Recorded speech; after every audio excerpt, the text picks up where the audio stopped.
Hey Internet, it's RJ. Welcome back. Thanks for tuning into the show today. Now, today's episode, we are talking about the banks that I actually use and bank with and why, which banks I like, which ones I can't stand. You know, someone who opens up 50 plus accounts a year, I have quite a bit of experience. So where would I say is a keeper account, where are some to avoid? So of course, if that sounds interesting to you, go ahead, press the subscribe button and let's get to work.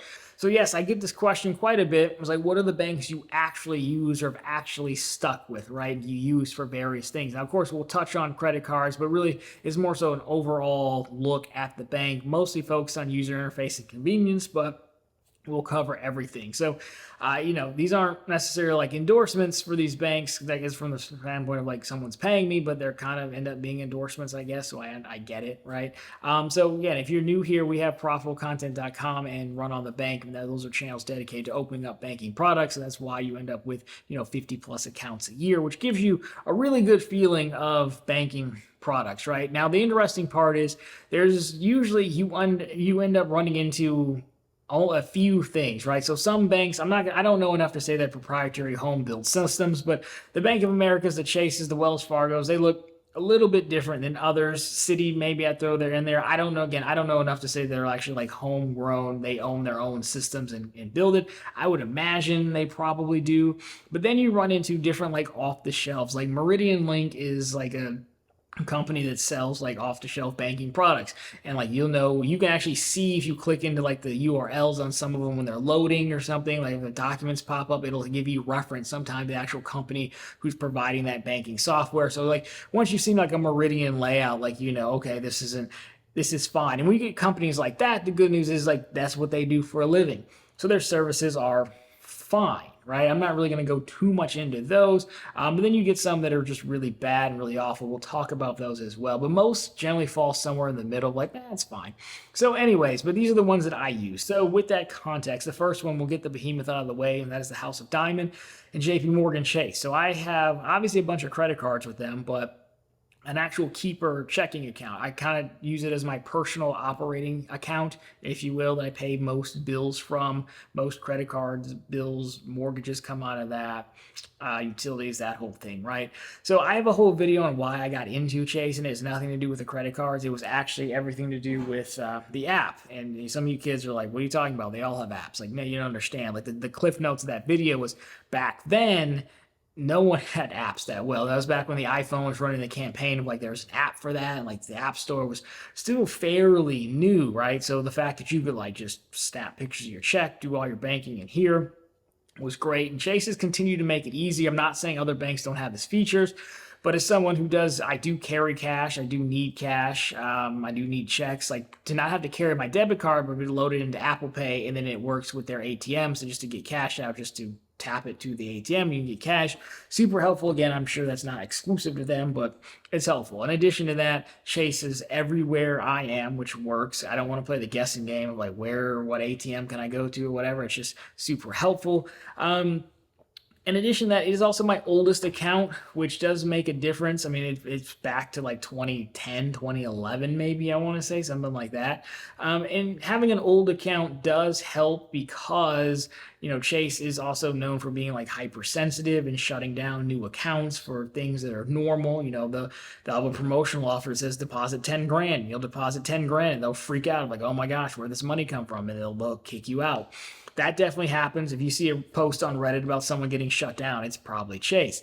So for that reason, I find it really hard to recommend Chase to people to start, which I know, again, is silly because I've been using them, but they definitely are sensitive, and that definitely does get in the way of things. I think I've gotten a little bit lucky. I had I told the story about, it was a credit union, a Nika credit union, where they actually put a stop payment on a check, and, I had already deposited in the Chase. Like if you were new, your account gets shut down. I think I got a little leeway because my account's so old, but even then doesn't mean they won't shut you down. But I do like Chase user interface, technology feature stuff. Pretty good, right? So I do use them. Bank of America is the next one.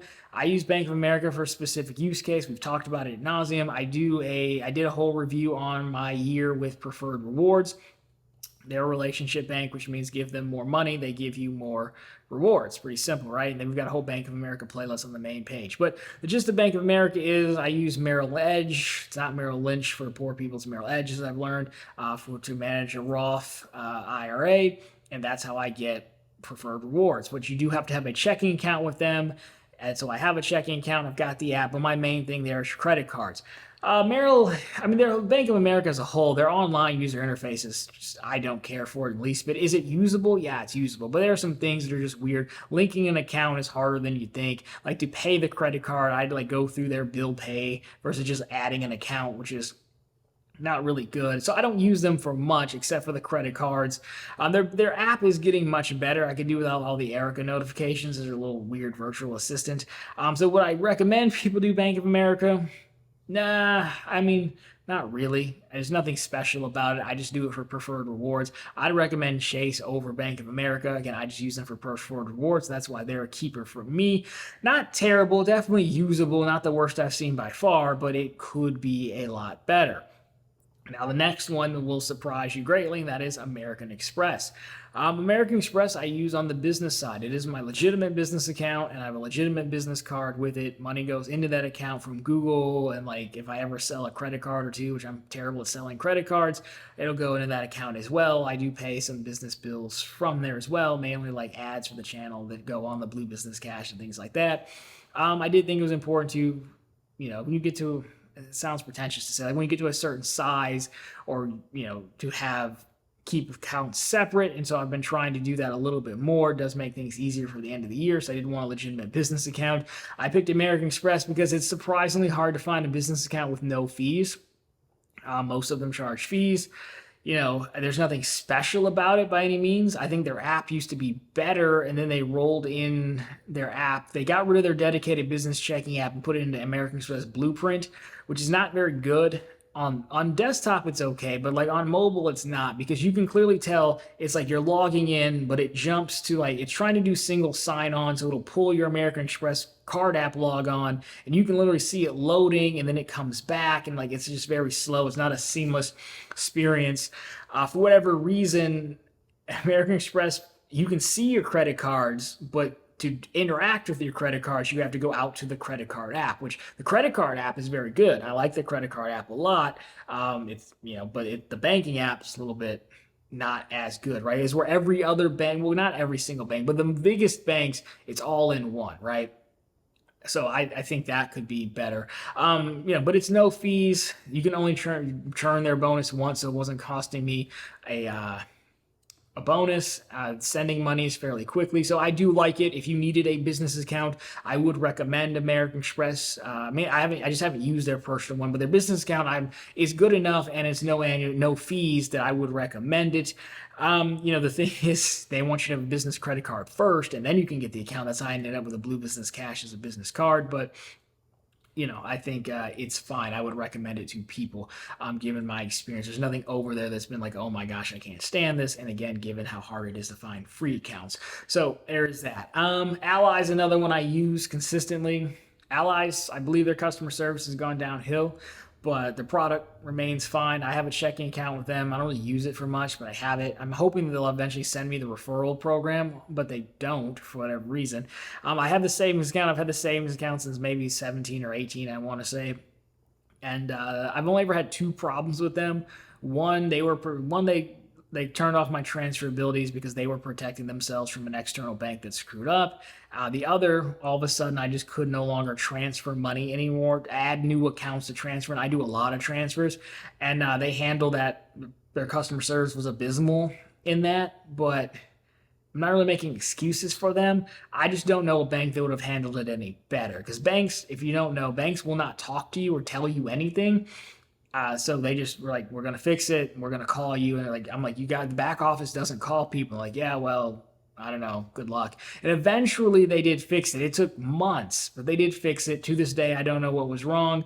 But it's just, I'm knocking them for it because it happened to me and it was annoying. But at the same time, no bank would have handled that any better. So it's just kind of part of dealing with banks, I guess. So it works. So I'm back to using Ally. The reason I like Ally is because they're convenient, because they don't care about how much money I move. And it's not so much the volume, but it's the amount of transferring, pulling, and pushing money back and forth from the second channel to hit all these bank accounts.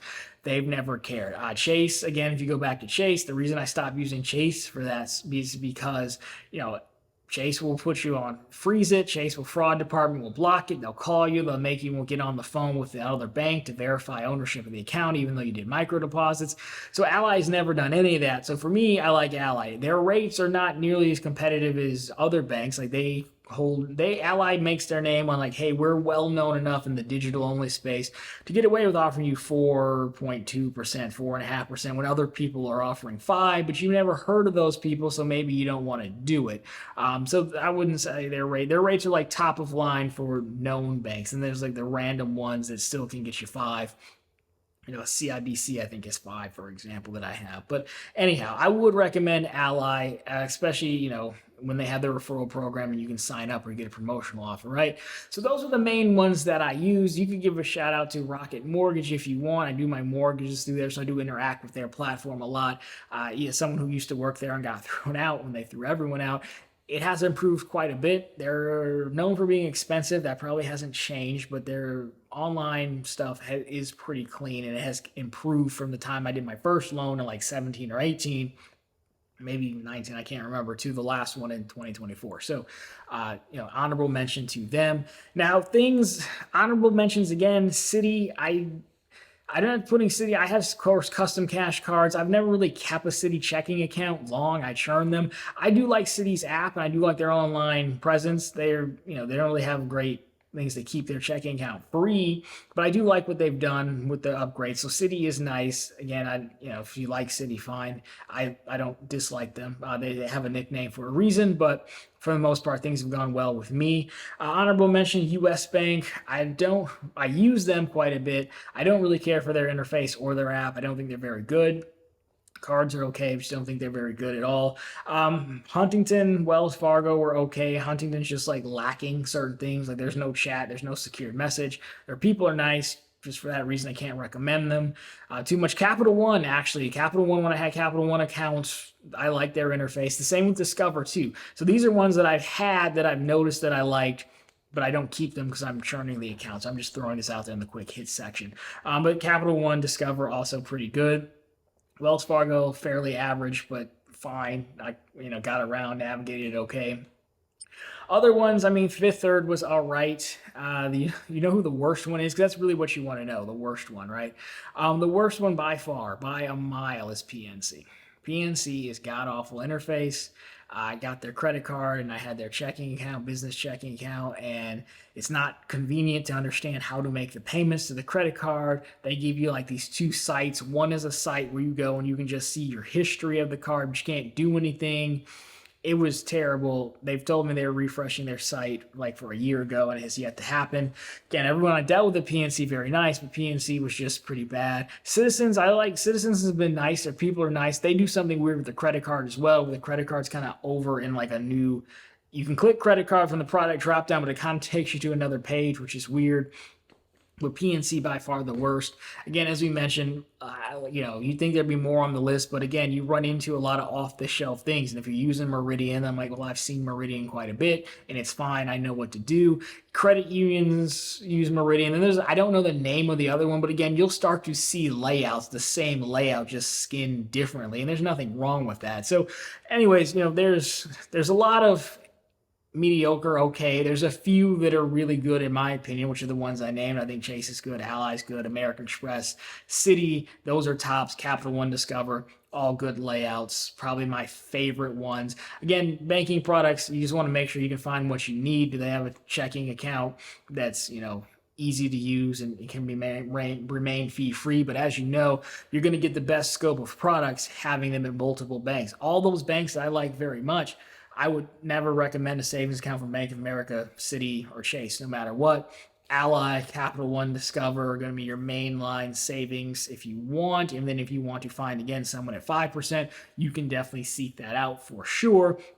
So you're going to have multiple places. Obviously, with credit cards, you have multiple places. Banking products are the same thing. Again, mortgage, retirement, those are all at different places. And again, the last thing I'll say is, it's a tenet of the channel that you should be paid to open a banking product. So you can also, the intent of a banking promotion is to get you to try the product, right? So, if you're thinking about using one of these on the list or any bank, maybe one near you, well, wait till they have an intro offer. Try to find an intro offer. Check profitable content. Of course, we post most things and then get your money, use it, and if you like it, great. If not, shut it down. You can see them again next year and take their money again. But you should always be paid. So even if there's something on the list that you thought you liked, well then wait till there's a promotional offer. But that's how I would definitely look at it. You're going to have multiple banks. Try to find the ones that work for you, whether it's location, whether it's product offerings, whether it's features, whether it's user interface or customer service. Because again, we didn't touch on customer service too much, but some of these don't even have the chat feature. Like Chase doesn't have chat, but you can get a lot done in secure message.